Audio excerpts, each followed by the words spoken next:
Shooting USA is brought to you by SnapSafe. Use promo code SUSA15 for 15% off. Welcome, champ. It was a huge trip to South Africa for you, coming home with a stack of gold medals and a video docu-series to remember it all by. It's huge. Tell me all about it. Okay, yeah. So I've gotten a lot of questions in these past couple years, like, man, we're so excited that you're going to another world shoot. Like, what is it like being at a world shoot? And I decided for Handgun World Shoot, like, you know what? I'm gonna do this mini docu-series, like, following the training, which I get questions on how I train all the time. And then bring my camera guy to world shoot with me to document like everything, because it is such a huge big thing. Like, this is the Olympics of our sport. So Right. I decided to do that, and it was really great. We had like 5 or 6 episodes here in the US, and then took them out there, and we got check-in and opening ceremonies and 5 days worth of match footage, and how the match progressed throughout the match. And then of course shoot-offs and closing ceremonies as well. So I feel like the YouTube series turned out really great. I mean, I've gotten such great feedback over it, and now the audience knows what it's like to train for a world shoot and what it's like to compete at a world shoot. So I was really happy to bring that to everybody. As of the match, I felt like I shot one of the most consistent matches of my life. I was very consistent. And of course, you always want to do better. You always want to place higher. But I ran into just an itty bitty issue. Day one on my third stage, I was too short to see over a wall, so they brought me a platform to shoot off of, and then I had to get off the platform to shoot the rest of the stage. Well, while I was shooting, like I shot on the platform, and when I came off of it, I felt something pop in my ankle. I was like, ooh, that hurt. And I finished shooting the stage, and I was like, wow, that felt exactly like what I did to break it back in February before PCC World Shoot. I'm like, that's weird, and it was really hurting. And luckily, like, the sportsmanship in this sport is actually like really good, and everybody basically just wants to help everybody. And I don't think other sports have that, but there was a Spaniard shooting on our squad, and he was like a in the field doctor or something like that. And he helped me take care of my ankle. He helped wrap my ankle so I could still shoot on it, because it was very weak, it was very painful. But I'm like, I'm at world shoot, like, I'm not quitting after day one. Like, I don't have that in me. I can hold it together for 4 more days. So that was really great that he was there. And I won 2 gold medals. It was awesome. After I came home, I went to the doctor and I got an x-ray, and turns out it was an avulsion fracture. So it means like a piece of the bone broke off and is hanging out in my ankle. So that explains why it hurts so much. So not ideal. Oh my gosh. Well, again, that speaks to the champion mindset and the drive. An injury, if it's not taking you completely out, you're going to find a way to drive through it. And in the episode where you stepped off the platform, that piece with the squad mate, the guy from Spain, giving you some tape, and there's a little bit of a language barrier, but again, like you said, it speaks to the camaraderie, sportsmanship in our sport around the world, globally. And it's a beautiful moment, and the fact that it's captured in such a way, sort of from a little ways back, kind of on a nice longer lens, so he's not like in the middle of all of it. Your camera guy just hit the mark on that one. Yeah. And again, my compliments across the board. The production has been wonderful. I enjoyed very much yesterday watching the awards ceremony episode and seeing you up there with the rest of the boys from Team USA Classic,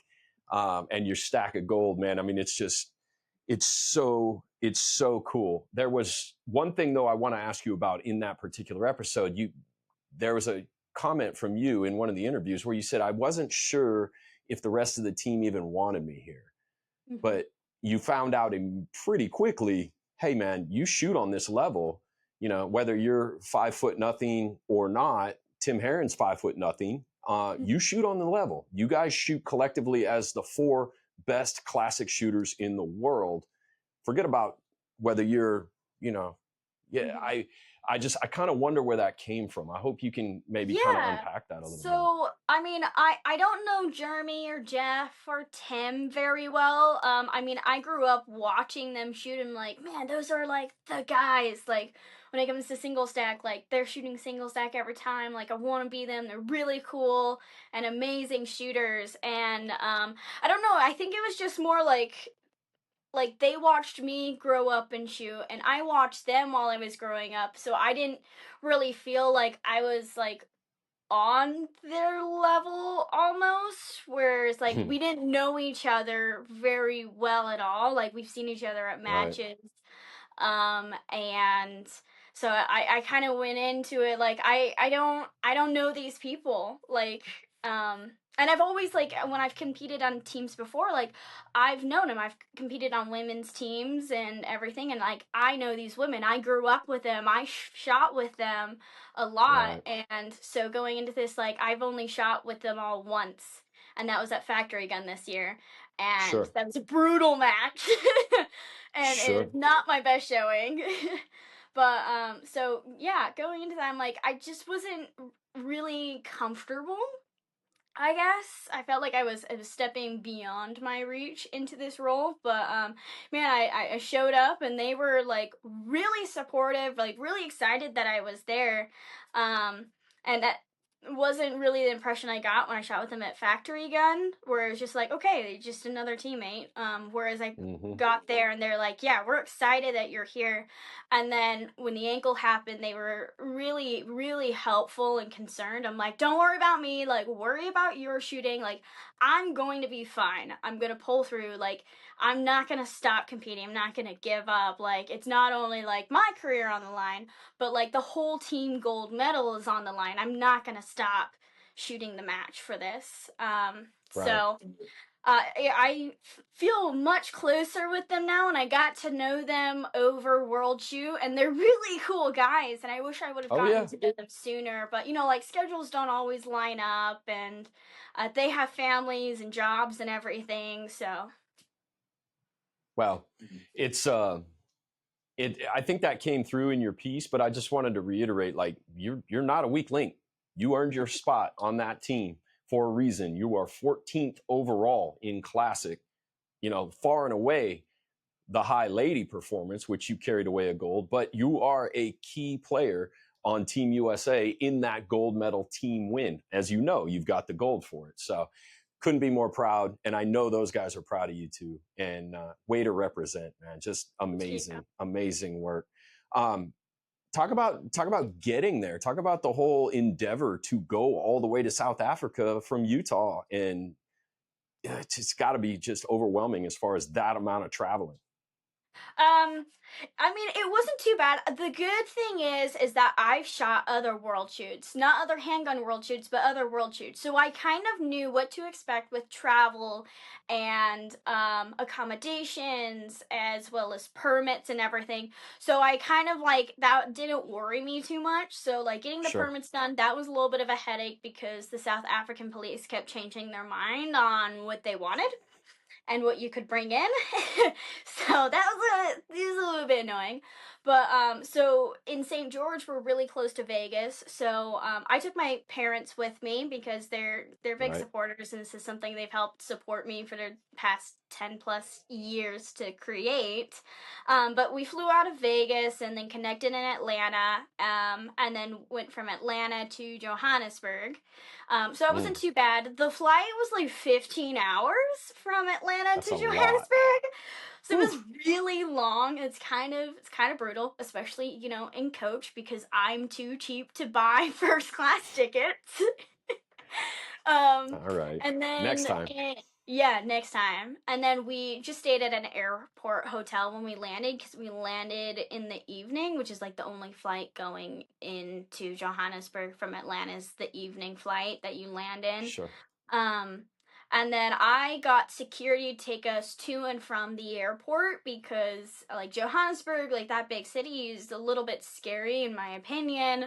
So having security like pick us up, drop us off, and everything. And they stayed with us the whole day. Like they took us to get my rental car in Klerksdorp, which is where the match was, and they found the right grocery stores for us to go to that were really safe and told us what places to and to not go. So it was really good that they were there as kind of a guide. And then they, after the match, they took us back to the airport. But I mean, we felt relatively safe. We stayed in a really nice place. It was almost like a compound because there was at the top of a hill, you know, snipers seek the high ground.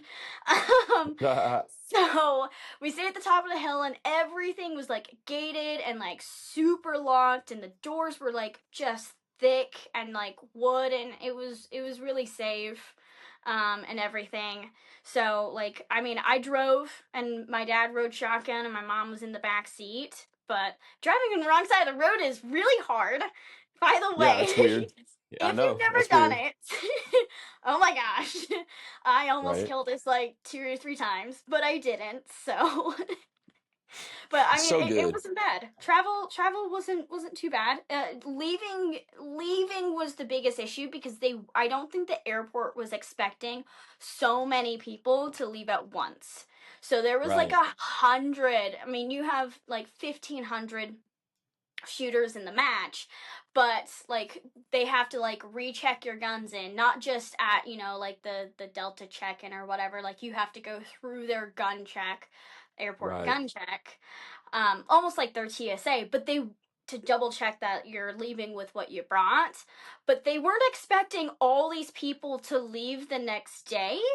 And Right. like the line was a mile long. So many people missed their flight. So that was like the Oh, biggest issue, was getting out because they didn't prepare. interesting. All right. Well, I mean, again, for next time, just know international travel, you may want to wait a couple of days. I know a couple of other people that I talked to who were in country decided to stay around and do other things away from the range just to sort of Yeah. let that travel piece die down a little bit.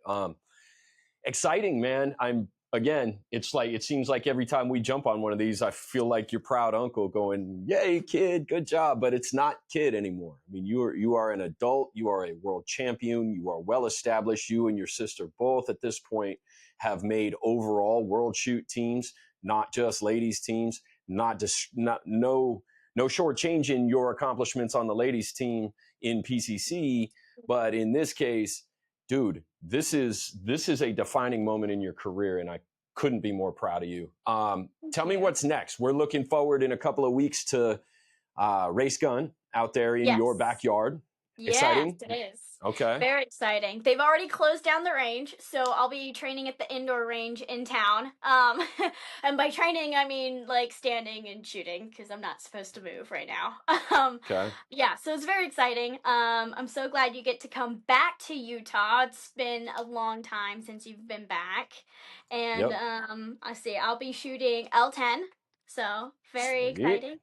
And my gun's getting done right now to shoot Colt's competition optics ready gun. So optics ready Okay. 1911. So hopefully it'll be done in time. I got it right before I left for World Shoot, so I didn't have time to get to my gunsmith, but hopefully it's done in time and I get to shoot a 1911 optics ready gun. It's very Sweet. exciting.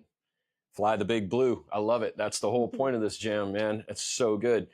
That's everything I've got for you today. Thank you again for the time. Anything you want to add? Anybody you want to shout out? I love the bit in the end where your mom talks about you being, "You've always been my star," and then cut to the shorts with the stars on them.